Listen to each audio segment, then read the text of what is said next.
It is really exciting to be here. We are all tired of playing defense, although we'll continue. I'm going to move this before I knock this over, I think. So. It's great to have water around, but I don't want to hold it the whole time. But we are tired of just playing defense, as Annie said. And, you know, you think about your favorite sport, whatever it is, except for football, you can't score on defense. And we need to be able to think about how working families win again in America. That's really what this is all about. That's what Labor 2008 is about.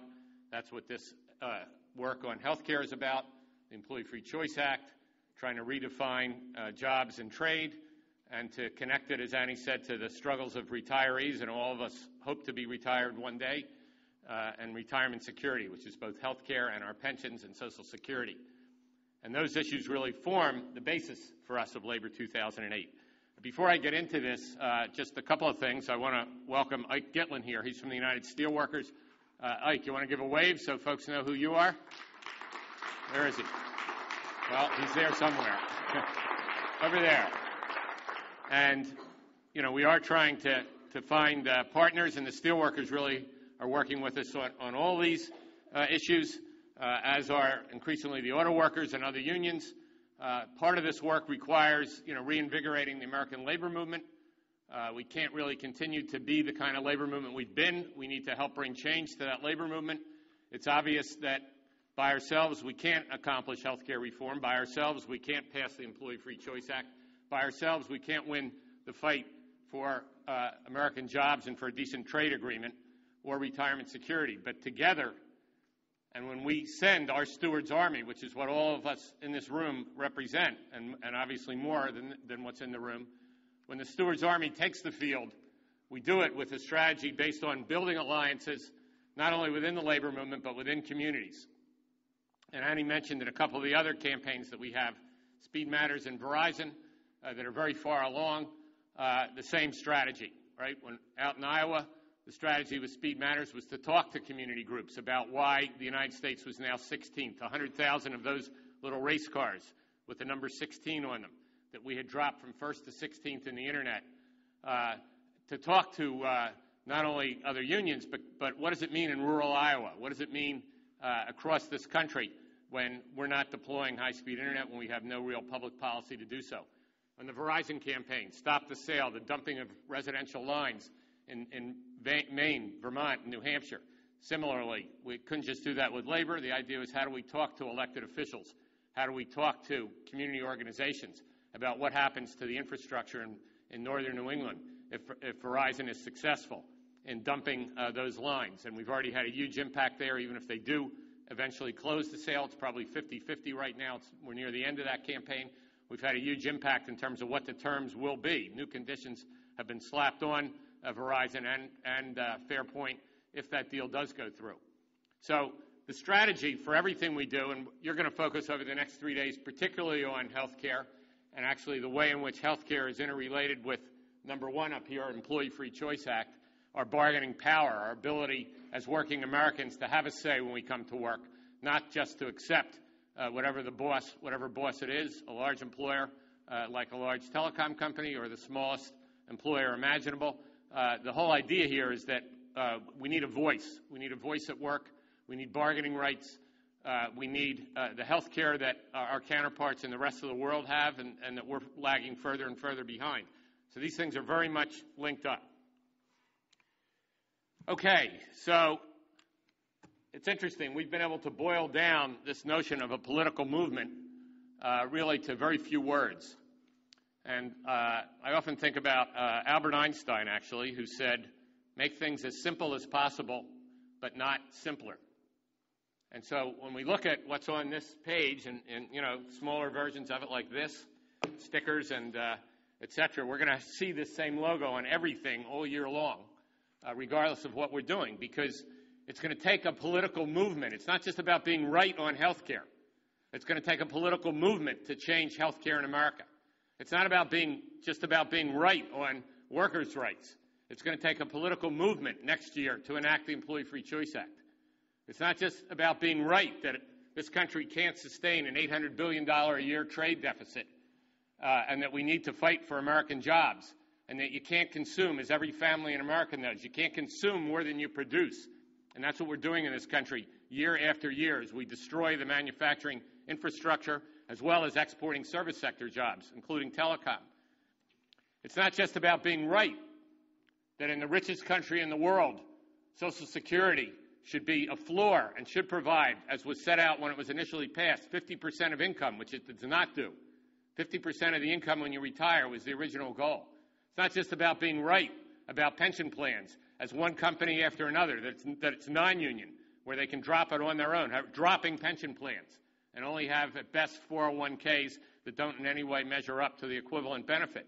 It's not just about being right about retiree health care, as every company in this country that can do it, that doesn't have bargaining, drops and eliminates retiree health care, including the competitors of most of the companies where our members work, no matter what industry they work in. One after another, they drop it. It's Comcast, for example, now the fourth largest telecom company and largest cable company, but because of VoIP, now the fourth largest telecom company. The only retiree health care they have is that for 5 years after retirement, you get the same benefit you had when you retired. And to have that health care when you retired, it's got gigantic copays in it. So a huge percentage of their workforce doesn't even have health care to speak of except for the employee, and it's got gigantic copays in it. Whatever they have goes away in just 5 years. Most of the employees do not have family health care at Comcast, and we go on and on from there. So we have huge challenges in front of us, but we also have the sense that in America, across this country, from this coast to the other, from rural America in the south right through plain states, all the way to the northwest, and we have the sense that there's a turning point. We see it in these elections, not so much who's winning. We have the two bobbleheads over here of Clinton and Obama. It's not so much who's winning, between the two of them, or even who the other four candidates were and what happened to them. But when you looked at last Tuesday night, on Super Tuesday, there was 40% more votes, almost 50% more votes in the Democratic primaries and caucuses than in the Republican caucuses and primaries in the same states. That tells us, right?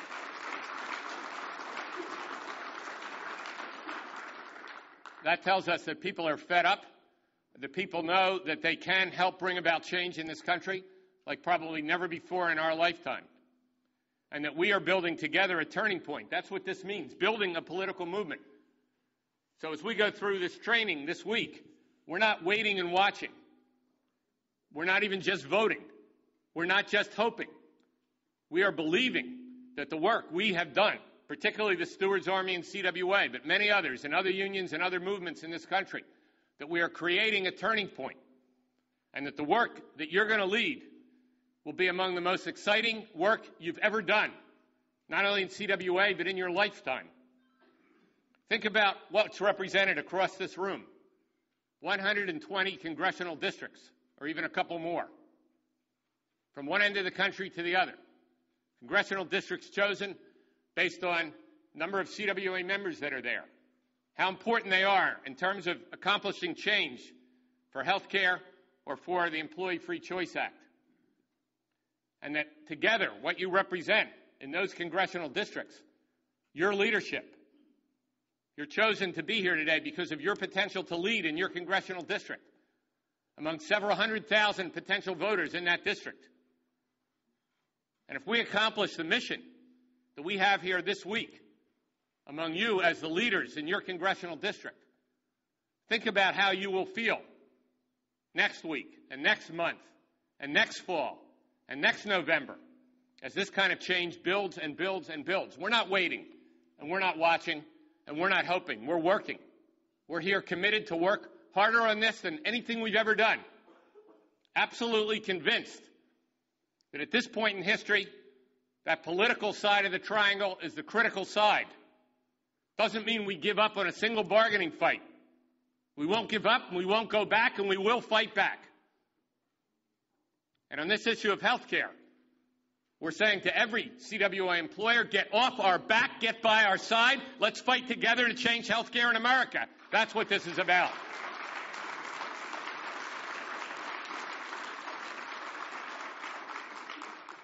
Get off our back, get by our side. Now, this issue of the CWA News, some of you may not have seen it, but it's called Global Focus on Collective Bargaining Coverage. And it's got all kinds of great tools in it that you can use in your work. I'm going to mention a couple in a minute. But the key is this, that when our jobs get exported, employers talk to us about the global economy. That when Congress, for the last 15 years, at least the last two presidents, or three presidents, come to us with trade agreements, they talk to us about free trade and about the global economy. Well, we're about to hold up a big, giant mirror about the global economy. Because what you see here, and what you'll see in your training material, is bar graph after bar graph, and small to hold it up here, but it's in your notebooks as well, that show the United States absolutely at the bottom in terms of collective bargaining rights. Only 12% of American workers, 7% in the private sector, 35% in the public sector have bargaining rights at work. And in all the other economic democracies, that number is 50% or higher. That's the average. There's a few that are lower than that. Canada's about 35%. And just imagine for a minute what our political movement would be like, let alone what outcomes would be like on health care, or on child care, or on elder care, or many other issues that we care deeply about. If we got up to that average of 35%, which is where this country was in 1950 and even 1960, when it began to be torn apart by management greed, management attacks, management union busting, to a certain extent indifference on the part of the labor movement, where people continued to focus on defensive battles, as Annie said, one fight at a time, not building the kind of social and political movement that focused enough, not saying nobody focused on it, but that focused enough on our bargaining power as the main source of every single thing we care about in this union movement. Now, as I said, we will fight harder than we ever have on every contract in front of us. But think about our bargaining this year coming up in the next 14 months. For example, we bargain at every large telecom employer, the three large just telecom employers, bargain at many other employers as well in CWA in every industry, at airlines, media companies, public sector, etc. But go back to 1960 and imagine yourself on a bargaining team in 1960. For the first time, telecom workers negotiated partial payment for employee only, not family, health care. Auto and steel workers had paved the way for that negotiation the few years before, when they had started to bargain and won results in terms of employee only, partial coverage for health care.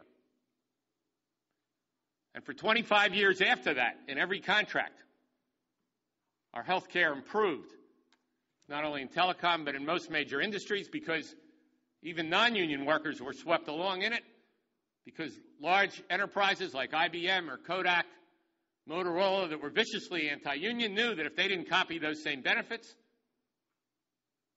it was likely those workers would organize, and it was part of their arsenal to make sure that they started to drive down from 35% in the private sector in 1960, the percentage that were organized. But we take much of our inspiration from actually an earlier generation than that, because if we go back to the 1930s, collective bargaining was at 8%, right about where it is now in the private sector. But a political movement was built. Roosevelt called it the New Deal, but it was a progressive political movement that lasted for generations. And these four issues were not so different from what they focused on then. As workers, whether they were CIO, CWA was a CIO union, the steel workers, the auto workers were the largest CIO unions. We were actually formed by those unions. We had a sense of social justice, more so than AFL. We had a sense that you had to organize the whole industry, more so than AFL. We had a sense that you had to fight large strikes, large fights, more so than other unions. In many ways, we're back to that time, whether we like it or not. Now, management in the U.S. would argue that a pendulum is swinging and it's going in one way, wiping out bargaining rights. They were fine in the 30s. They're not needed anymore. Unions and bargaining are dinosaurs. And yet, as you see in the materials and you look at the graphs, South Africa, 1985, apartheid, 10% bargaining coverage. Political movement grows stronger in South Africa in the 1980s and 90s. Apartheid is thrown off. Today in South Africa, 45% bargaining coverage. Brazil, 25 years ago, dictatorship, no bargaining rights. Workers' movement begins in Brazil. There were unions. 1980s. Workers' parties formed. 20 years later, Lula da Silva gets elected president of Brazil. He's the president today. He's a metal worker. He's missing one finger. He's an amazing guy. I've had the pleasure to listen to him and talk to him about what he's done. 36% bargaining coverage in Brazil today. Country after country, examples like this, Global South, catching up with the rest of the Global North. Pick a country like France, 90% bargaining coverage. Scandinavia, 90% bargaining coverage. England, somewhat lower, but 50% bargaining coverage. Taiwan, up from zero, dictatorship 25 years ago, now coming up higher than the U.S. One example after another. And these two issues, Employee Free Choice Act and health care, are linked.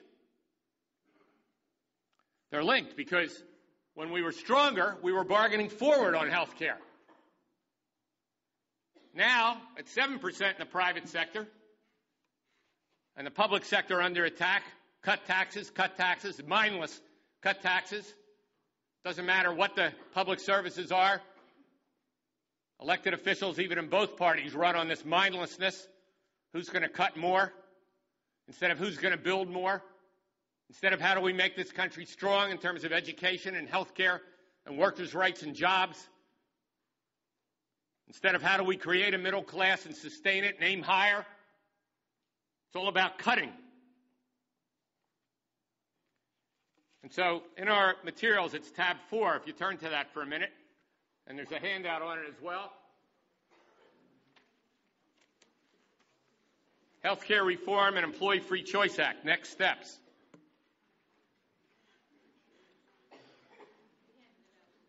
It's also handed out by itself. It's just a little thing like this.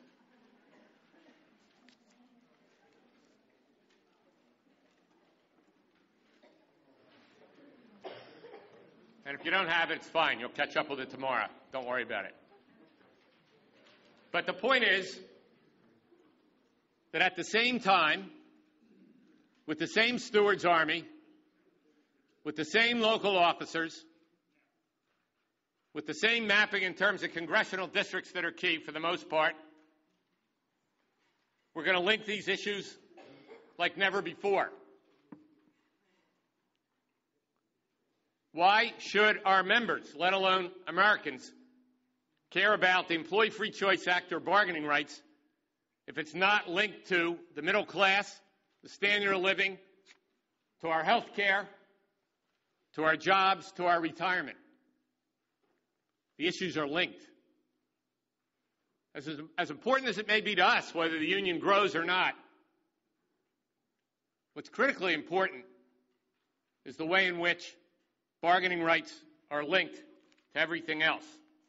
Now, again, one of the graphs you'll see tomorrow will show that in every one of these other countries I mentioned, the percentage of people covered by public health care expenditures ranges from 80 to 100%, every one of those other countries. In the U.S., it's 25%. That's basically Medicare and Medicaid. And the principal goal that we have here on health care. It's directly linked to how do we have the kind of political movement that can win it. And a political movement in every country in the world, in every democracy, is directly linked to the strength of the labor movement. It's often unknown to people. How many Americans would know that the labor movement in South Africa was critical in defeating apartheid? Or in Brazil, that the labor movement was critical to bring democracy. One country after another, that's been the case. It's to a large extent the history of the last 50 years. So when we look at next steps, we start with last year, and we see that we passed in the House of Representatives 241 to 185 on March 1st, the Employee Free Choice Act. And as everybody here knows, Employee Free Choice Act would recognize unions and create bargaining rights for workers when a majority join a union, any union. They could start a new union, they could join our union or any other union. It means there's no employer campaign. We're taking the employer out of it. Why should management be involved? They're only involved to stop people from having those rights. And then it moved to the Senate, where we had 52 votes. Not enough. Tim Johnson wasn't there, but there were 52 supporters. He's back now from South Dakota. And, right. District 7, I can tell, you're all over this room. You got a lot of these congressional districts. But part of this goal is a majority is not enough in the U.S. Senate because of the filibuster.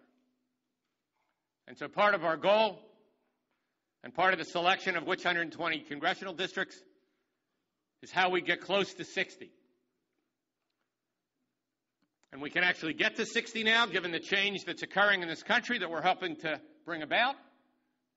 But even if we have a pickup in many of the states that are represented here, and you see them listed further down on this page under 2008, of 5 or 6 states, like Maine, it's very likely, Tom Allen, or like Virginia, where we still have work to do so that Mark Warner supports the Employee Free Choice Act as well as health care reform. Gene Shaheen in New Hampshire, anyway, they're listed here. And so the idea here is we're building on what we did last year. Last year when Nancy Pelosi left her podium as Speaker of the House, walked down on the floor to speak on the Employee Free Choice Act. Nancy Pelosi, who put that bill up for a vote, as she committed she would do in the first 100 days. And virtually every Democrat but 2 supported it, and 13 Republicans. And that's how we got that total. So we're building on the foundation from last year and from years before. CWA has worked really 15 years on the Employee Free Choice Act. And now we have a united labor movement, including Change to Win unions, prepared to fight like never before next year to pass it. And so, in the next month, I'm optimistic the unions are going to agree, all of us, including the 5 large Change to Win unions, that together we will launch a 1 million member mobilization for the Employee Free Choice Act. And it's actually a modest thing. It's about 10 minutes of work for most of those 1 million members. But it's going to get integrated into your health care work because, again, we're going to see more and more over the next 3 days, and most of us start out getting it, that these things are linked. Our bargaining power, the strength of our union, the strength of the political movement, and changing health care so that we're not just doing defense on health care. We're doing offense politically and legislatively on health care. We're doing offense on health care, again, at the bargaining table, as well as fighting for other things at the bargaining table. 10 minutes. 10 minutes. Is our bargaining rights worth 10 minutes? That's what you'll be saying when you go out to talk to executive boards and members as we go through this campaign, because you're going to really be leading both campaigns. 10 minutes. sign a card with your email, take a picture digitally and slap it on the back. Send an email to another worker about joining the million-member mobilization. And then voting for bargaining rights, saying that I'm going to vote for candidates who support the Employee Free Choice Act as well as, obviously, health care reform. 10 minutes. Now, that basic idea we really took from Australia, and in this issue of the CWA News, there's an interview with Sharon Burrow, who's the head. Sharon is the head of the Australian trade union movement. She's also the head of our world labor movement called the International Trade Union Confederation. It's a great interview with her. They've had a government in Australia much like the Bush government, the Howard government. They spent 2 years to mobilize. And just last month, they toppled the Howard government, brought in a Labour government dedicated to bring back workers' rights in Australia and bring back the middle class. It's almost an exact blueprint of what we have to do in this country and what our work is that lies ahead. And their slogan was slightly different than what we're saying here, but basically the same thing. Our rights at work, worth working for. Our rights at work, worth voting for. Our rights at work, worth joining for. It's the same notion. 10 minutes. Sign up. Picture on the back. Why the picture? Because 2 weeks ago I met with George Miller, member of the House of Representatives from San Francisco, about what are we going to do in the next year to enact this bill, Employee Free Choice Act. And George was sort of getting over a cold or in the middle of a cold and feeling sort of crummy. But when I said that to him, he gets up. He's big. He gets up and says, Larry, any Democratic president, Nancy Pelosi as Speaker, I guarantee you we're going to enact the Employee Free Choice Act in the early days of 2009.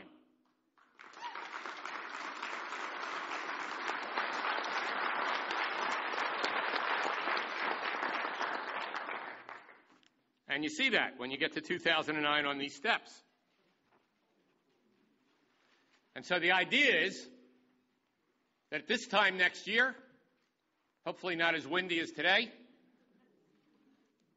imagine in Washington, D.C., not just a bunch of lobbyists, because the corporate side will hire more people than we'll have. We'll have more TV ads. Our guess is they'll spend over $100 million to defeat this bill next year because they know now there's a president that'll sign it a year from now. And so the idea is, it's actually George's idea. He said, million-member mobilization, bring me the faces of 1 million workers. The faces of 1 million workers from coast to coast who are with us in this fight to enact this bill and to bring back workers' rights in the oldest democracy in the world. And that's why as many as possible, whether it's online, we'll have online sign-up. People can send in their photo. We want the faces of America's workers. And in every organizing drive, in addition to signing up for the union, we're going to be asking people to sign up with their photo as well because they see the link between passing this bill and an actual organizing wave like we saw 2 generations ago. Between 1935 and 1948, every single year, more than 1 million workers in new bargaining units got bargaining rights in this country. When the Labor Act was first passed, before Taft-Hartley was adopted in 1948. The employers were able to roll it back. So we're linking these issues together. Now, a couple minutes on health care, and then we're going to shift to questions. So what I like to do on health care is imagine that on this screen, there's a big number 2 and then a big letter T. $2 trillion a year. That's what we spend on health care in the U.S. And yet 50 million people get their health care in an emergency room, if at all. And $2 trillion, that's 2 million million. That's how you get to 2 trillion. So think of your favorite city with 2 million people, and everybody gets $1 million a year. That's what we spend on health care. $2 trillion. And that represents 16%, about basically $1.06 of everything we produce, our gross domestic product in the United States. Now, these other countries that have universal health care, basically at our level, it's not at a lower level, it's at the level we bargain. It doesn't cover all $2 trillion, but it covers, 80, 90% of the $2 trillion. So we're not saying that public health care, publicly funded health care can take up the whole thing. We're still going to be bargaining supplemental or wraparound coverage. But in every one of these other countries that I mentioned, all of Europe, Japan, Australia, Canada, as well as the rising global democracies, but on average, 8% of GDP provides universal health care. So this is interesting because we're spending $2 trillion. Those other countries, if they had the same size gross domestic product, the same pie, would be spending $1 trillion. The right wing in this country is going to convince people you're going to talk to that this is a giant tax bill. Well, how can it be a tax bill? So let's imagine that we were going to raise taxes to build more schools, that we were going to raise taxes to put in a new transportation system, that we were going to raise taxes so that we had 21st century internet. That would mean more spending. Those might be good plans. In this case, we spend $2 trillion. And every major employer of ours essentially has a jobs tax on us and on them. And so, in the rest of the world, healthcare is funded on the public balance sheet. In this country, it's mostly not funded well at all. And when it is well funded, it's funded on the corporate balance sheet because we bargained it. And when we bargained it in the 60s, 70s, 80s, the other companies copied it. We had largely a national economy. Now we have a global economy, and the other companies that are not organized in this country have dumped it. And so we're really talking about how do we build up steam for a broad-based tax to replace the jobs tax to provide quality health care at the level that we bargain it.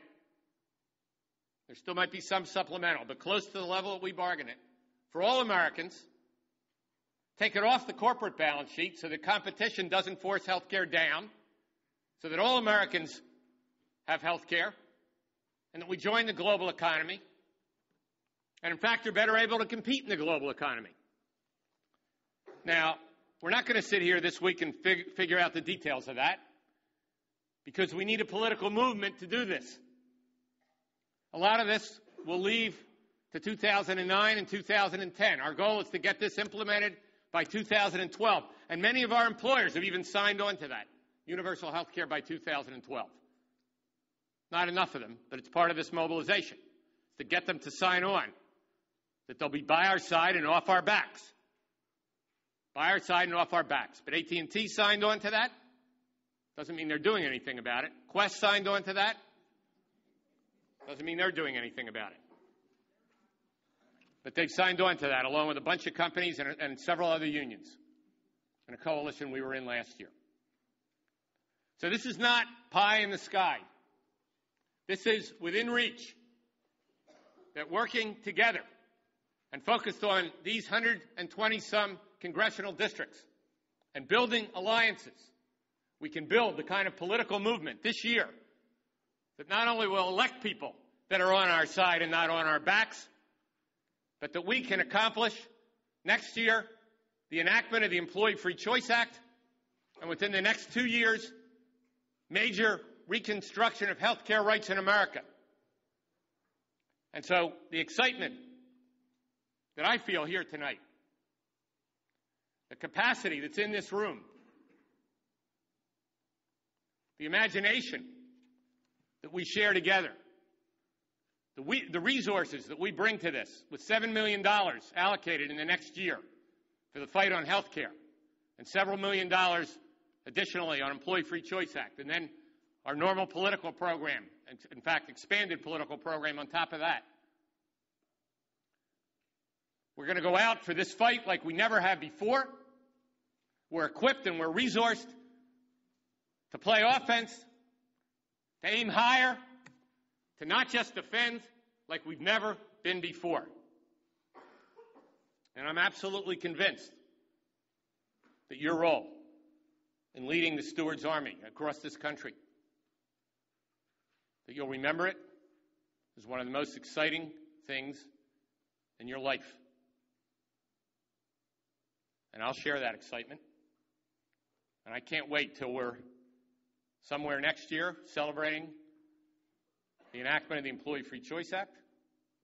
And I can't wait till 2 years from now when we're together, remembering back on tonight and on this week that we were part of that army of Americans that brought health care reform across this country. Let's go to it.